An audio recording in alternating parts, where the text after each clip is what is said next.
Guys, welcome back to my YouTube channel. As you already know, it's me.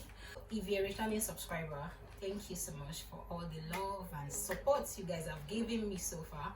I know I've not been consistent with my content out here, but currently we lost someone in our family, so we traveled for burial and a whole lot of things happened, but I'm back and I promise to be more consistent. So if you're a new subscriber, please hit the subscribe button down below and join the family.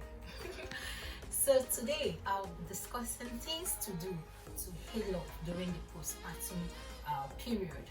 So how to weaken the whole area, because you're going to feel a lot of pain and soreness. So these are the things that I personally did down here in Nigeria.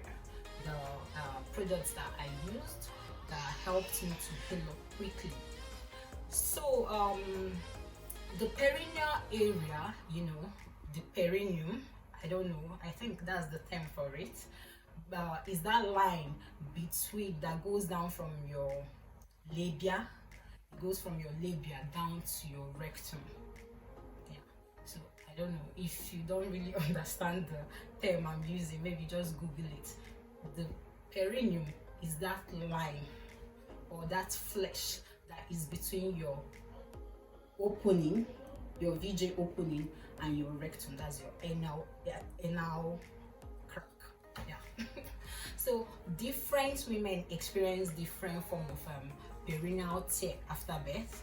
So if you are lucky enough, you might not experience any tear at all.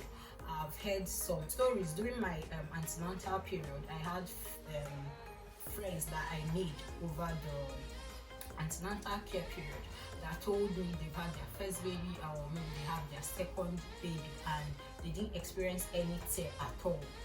We are all different. Our body differs from one another or from each other. Depends on your body. Most women don't experience tear at all, as I said earlier, but we have different types of perineal tear after birth or during the process of giving birth.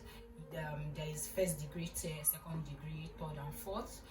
But in most cases, if you experience third or fourth degree tear, I heard the pain is so severe. Like, that's when there is a tear between your VJ down to your rectum. But the minimum perineal tear should definitely is the second degree. So if you experience the second degree tear, it's just in between your perineum and your rectum. It's not going to go all the way down. I think I'm going to link a picture here so you understand what I'm trying to explain. After childbirth, you're going to get medications such as antibiotics, pain relief from your healthcare provider that will serve as medications to help you heal properly. So you are going to experience pain, swelling, difficulty using the toilet. I can remember vividly during my own period. It was traumatic for me. When I mean traumatic, it was really traumatic for me. I was finding it difficult to sit properly, to walk, and even to put on your undies is going to be a bit painful for you. So our experience is all different. So what I experienced might not be the same with what you are going to experience after your own birth, after your own childbirth process. So as I said earlier, I had soreness and pains all over. It was difficult to sit properly. So I remembered I went to the toilet to pee. Oh my god, it was very painful. When I mean painful is I don't even know, on a scale of 1 to 10, I'm going to rate it like 8. It's just like when you get injured and someone is putting pepper in the injury or something. You are going to have experienced that burning sensation. When I mean burning sensation, it's very painful. But few days after the childbirth, the pains is going to subside. The antibiotics and other medications that will be given to you will help you heal properly. But there are some self-care that I will advise you to do Down here in Nigeria, we don't get free products. I know lots of my friends who gave birth abroad, like my sister. She got lots of free products from the hospital, but down here we don't get anything from the hospital. Postpartum care products, no, nobody's going to give you anything. Rather, you are going to buy majority of the things you are going to use. So, but these are the things that I used during my own period and it worked. So I'm going to recommend you get those what's it called, I'm going to link it up here. Those, well, most hospitals definitely use that sanitary pad, those blue ones. I'm going to link it up. But I noticed something, because your perineal area will be stitched up. Most times you will notice that as the tear is healing, the strings in the pad tends to issue in that particular area. I don't know how to explain it, but if any other person had the same feeling, let them tell me. So during the process, someone recommended adult diaper for me, but I wasn't able to see adult diaper to get one because I went to start anymore. I don't know what happened. It was during the Christmas period, so majority of their stocks were not available. So someone told me, a friend of mine recommended I should switch to baby diaper. Yeah, I know it's going to sound funny, but baby diaper worked. So I'll just sprinkle a bit of witch hazel on the baby diaper where it was a bit comfortable. It was much better than the pad, the blue normal childbirth pad that we use down here. Then another thing I'm going to recommend for you guys is seize baths. When I mean seize bath, I'm not going to tell you to use hot water. No, don't go cooking your VJ area. No, that's not necessary. Just put a bit of warm water. Even your doctor is going to tell you, or your midwife, the midwife will tell you, not hot water. Gone are the days when they use hot water. I think hot water will even help. Though our mothers, I heard they used hot water during their own period. But get a seize bowl. I got this from seize bath store online via Instagram. I'm going to link our handle down below, so you can always get one. It's affordable. I think when I got mine, it was like around 2k or 2.5. I can't really remember. So this is it. This is how it looks like.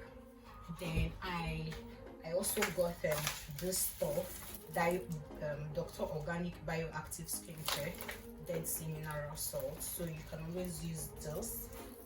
I got this one from I think Health Plus here in Enugu. So you can always check out a pharmacy near you, all those local farms around, and ask them for a seize bath salt. But I didn't use the salt immediately. I started using it like 2 weeks after giving birth with the seize bowl. So there's something else that I used that helped me. I'm going to link it up here also. It's a peri bottle. So if you're going to go and pee, I'll advise always go with your peri bottle. So you just like sprinkle it as you're peeing immediately, you know. As you're peeing immediately, you're sprinkling the area. So it's going to help with warm water. It's going to help to reduce the pain also, to reduce that body sensation while peeing. So one other thing is aloe vera. Someone recommended aloe vera extract, but it didn't work for me. I tried it, and instead of the area healing properly, I noticed after some minutes I started having this itchy sensation. So I did use aloe vera. Also, one of my friends asked me if we use what's it called, more like a pain relief spray. I didn't use any of those because I didn't have access to it. So if you have access to pain relief spray, that's fine by you. You can also use that, but make sure you ask your doctor if this product is okay for me to use and all that, and get to know the side effects of most products before using, because after childbirth your body tends to be more open to infection. One more thing, try and be changing your pad regularly. Don't wait for your pad to get filled up before you decide to change it. So I would advise, in order to avoid infection, change your pad regularly. So after birth, you're going to have bleeding.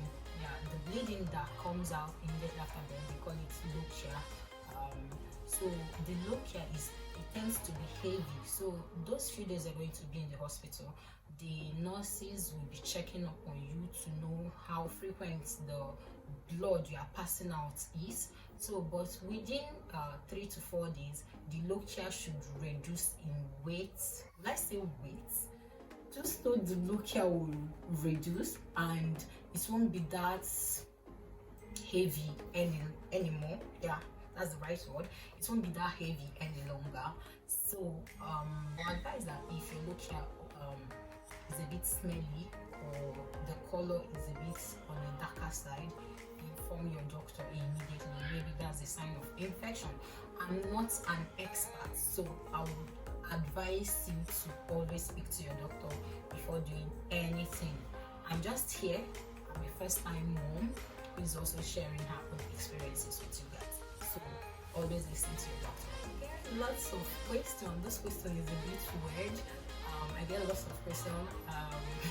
It's a bit weird. And somehow funny. I get questions like, oh, your VJ go back to the normal size after birth? And all that. So yes, the answer is definitely yes, because the VJ has the tendency of being elastic, so it's expand. Imagine something that expanded and was able to bring out a baby's skull dilated to 10 cm.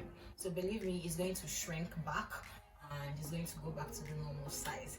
So guys, that's it for today. Thank you so much for staying put and watching till the end. And I will see you guys in my next video. Bye.